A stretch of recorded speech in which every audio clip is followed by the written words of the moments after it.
Welcome students to our today's new video. आज हम एक ऐसी डिजीज के बारे में पढ़ने वाले हैं जिसके अंदर अगर हमारे बॉडी पर कोई कट लग जाए तो हमारा खून बहता ही रहता है। हम पढ़ने वाले हैं हीमोफीलिया के बारे में। हीमोफीलिया का आपने नाम कई बार सुना होगा, पर यह बहुत ही रेयर डिजीज है और ये डिजीज के अंदर क्लॉटिंग फैक्टर के अंदर म्यूटेशन होने की वजह से हमारे बॉडी में प्रॉपर क्लॉट फॉर्म नहीं होता और इस वजह से कोई भी कट लगने पर ब्लीडिंग रुकती ही नहीं और हमारा ब्लड बहता ही रहता है। तो स्टूडेंट्स, आज हम इस डायग्राम की मदद से देखेंगे कि हीमोफीलिया नॉर्मल और एक डिजीज पर्सन के अंदर कैसा दिखाई देता है। हम इसका कॉज देखेंगे, इसके सिम्टम देखेंगे, इसके टाइप्स देखेंगे और लास्ट में हम इसका क्योर भी देखेंगे कि इसे कैसे हम ठीक कर सकते हैं। तो स्टूडेंट्स, देर ना करते हुए स्टार्ट करते हैं हीमोफीलिया के बारे में। तो स्टूडेंट्स, हीमोफीलिया बहुत ही रेयर डिजीज है और इसे एक्स लिंक्ड इनहेरिटेड डिजीज भी कहा जाता है। X linked inherited disease. तो स्टूडेंट, ये एक जेनेटिक डिसऑर्डर है।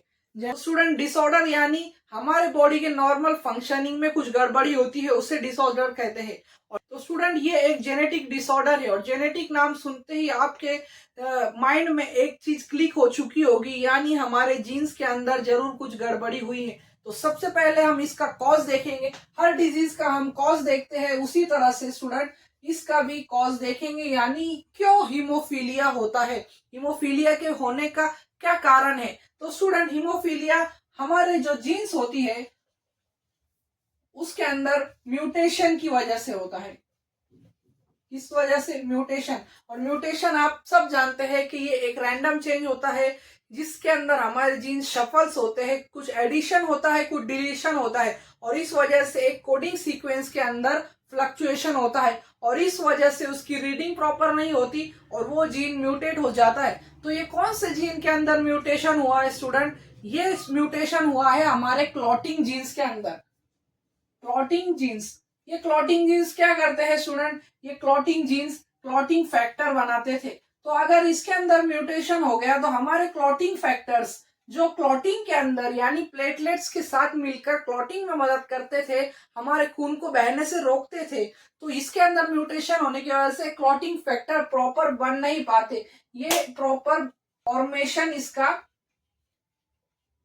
हिंडर हो जाता है, यानी प्रॉपर फॉर्मेशन नहीं हो पाते, ये प्रॉपर कंडीशन में नहीं, अच्छी संख्या में नहीं बन पाते, एक प्रॉपर नंबर में नहीं बन पाते हमारे क्लॉटिंग फैक्टर।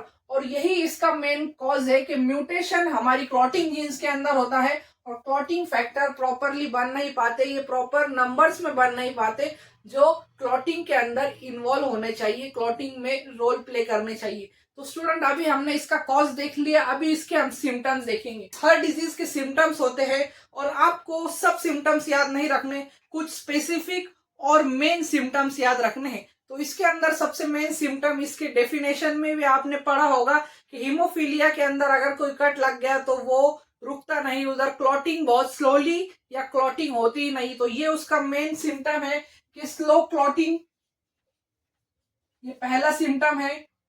दूसरा है पेन इन जॉइंट्स, जॉइंट्स के अंदर पेन रहता है। इंटरनल ब्लीडिंग एक और सिम्टम है इसका। और इजीली इन्फ्लामेशन हो जाता है, हमारे स्किन के अंदर इजीली इन्फ्लामेशन होता है। ये हमारे जो चार है ये मेन सिम्टम्स है। क्योंकि जॉइंट्स के अंदर इसलिए पेन है क्योंकि कभी कभी इंटरनल ब्लीडिंग हो जाती है। हमारे इंटरनल ब्लीडिंग की वजह से, क्योंकि इंटरनल ब्लीडिंग इसलिए होती है ताकि क्लॉटिंग फैक्टर फॉर्म नहीं हो रहा है, इन्फ्लेमेशन भी होता है इंजुरीज के अंदर। तो स्टूडेंट्स, अभी हमने कॉज देख लिया, सिम्टम्स देख लिए, तो ये डायग्राम की मदद से हम देखेंगे कि नॉर्मल क्लॉटिंग कैसी होती है और हीमोफिलिक कंडीशन में क्या होता है। ये जो ऊपर की डायग्राम आप देख रहे हैं ये नॉर्मल ब्लड वेसल्स की है और ये नीचे की है हमारी हीमोफिलिक है, हीमोफिलिक। तो स्टूडेंट्स, नॉर्मल ब्लड वेसल्स के अंदर क्या होता है, अगर यहाँ पर कोई डैमेज हो गया तो यहाँ पर एक्ट होते हैं हमारे प्लेटलेट्स एंड क्लॉटिंग फैक्टर। तो ये प्लेटलेट्स और क्लॉटिंग फैक्टर मिलकर हमारे ब्लड के अंदर क्लॉटिंग करते हैं, ब्लड को क्लॉट कर देते हैं और यहाँ पर ये सील हो चुका है, क्लॉटिंग प्रॉपरली हो चुकी है। पर ये थी नॉर्मल कंडीशन के अंदर। पर हीमोफिलिक कंडीशन के अंदर क्या होगा स्टूडेंट्स, हीमोफिलिक कंडीशन के अंदर यहाँ पर प्लेटलेट्स तो काम करेंगे पर क्लॉटिंग फैक्टर प्रॉपरली काम नहीं करेगा, और क्लॉटिंग फैक्टर काम नहीं करने की वजह से यहाँ पर कभी कभी स्लो क्लॉटिंग होगी, यानी बहुत धीरे क्लॉटिंग होगी, और इस वजह से ब्लीडिंग ज्यादा हो सकती है, ब्लड लॉस हो सकता है। स्लो क्लॉटिंग या क्लॉट ही नहीं होगा। तो स्टूडेंट इस वजह से हुआ क्योंकि क्लॉटिंग फैक्टर प्रॉपरली बन नहीं पाए, ये एक प्रॉपर नंबर में नहीं थे जो प्लेटलेट्स को मदद कर सके क्लॉटिंग के अंदर। तो ये था हीमोफिलिक कंडीशन के अंदर। अभी हम इसके टाइप्स देखेंगे क्योंकि हर डिजीज के टाइप्स होते हैं, हीमोफीलिया के भी टाइप्स है, हीमोफीलिया ए बी सी। और ये टाइप्स किस बेसिस पर डिवाइड किए गए हैं कि इसके अंदर कौन से क्लॉटिंग फैक्टर की कमी होती है, कौन से क्लॉटिंग फैक्टर के अंदर म्यूटेशन हुआ है जिस वजह से हीमोफिलिक कंडीशन डेवलप हुई है। तो स्टूडेंट्स चलो देखते हैं हीमोफीलिया के टाइप्स। इसके टाइप्स बहुत ही आसान है, हीमोफीलिया ए बी सी, और आपको क्लॉटिंग फैक्टर के बेसिस पर भी इसे ध्यान में रख सकते हैं। हीमोफीलिया के अंदर क्लॉटिंग फैक्टर्स ही मेन रोल प्ले करते हैं, और क्लॉटिंग फैक्टर का म्यूटेशन ही इस डिजीज को इतना खतरनाक बनाता है। तो स्टूडेंट्स हीमोफीलिया ए के अंदर क्लॉटिंग फैक्टर 8 के अंदर म्यूटेशन हुआ होता है, यानी क्लॉटिंग फैक्टर 8 की कमी होती है हीमोफीलिया ए के अंदर। हीमोफीलिया बी के अंदर क्लॉटिंग फैक्टर 9 की कमी होती है, यानी इनके नंबर्स बहुत ही कम होते हैं।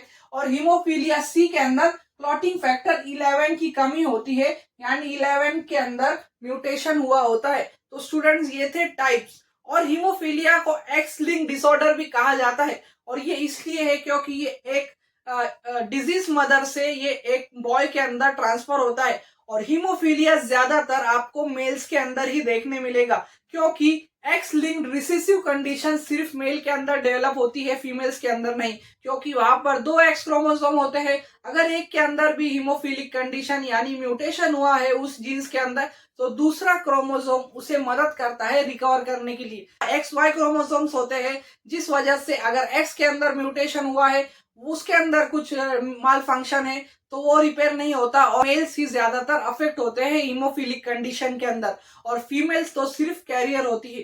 तो स्टूडेंट अब हमने डिजीज का कॉज देख लिया, उसके सिम्टम देख लिए और टाइप्स देख लिए, पर इसका इलाज क्या है, इसका क्योर क्या है। और साइंटिस्ट ने इसका इलाज ये निकाला है कि इसके अंदर रिप्लेसमेंट की जाती है क्लॉटिंग फैक्टर की, यानी हेल्थी क्लॉटिंग फैक्टर यहाँ पर सब्स्टिट्यूट की जाते हैं। हेल्थी क्लॉटिंग फैक्टर्स यहाँ पर एक पेशेंट के बॉडी के अंदर इंजेक्ट किए जाते हैं, और ये क्लॉटिंग फैक्टर फिर उसे जब भी ब्रूजेस होते हैं, कट्स होते हैं, वो इन्वॉल्व होते हैं क्लॉटिंग के अंदर।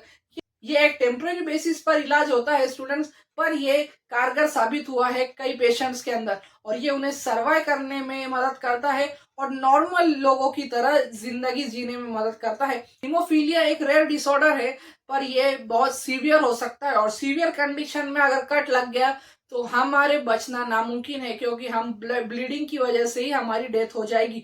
तो स्टूडेंट्स ये था हीमोफीलिया के बारे में। हमने इसके अंदर इसका कॉज देखा, इसके सिम्टम्स देखे, इसके टाइप्स देखे और इसका क्योर देखा। और इस डायग्राम की मदद से मुझे उम्मीद है कि आपका कंसेप्ट हीमोफीलिया के बारे में क्लियर हो चुका होगा। तो ऐसी ही वीडियोस के लिए मेरे चैनल को लाइक करें, शेयर करें और सब्सक्राइब करना ना भूलें। Thank you for watching.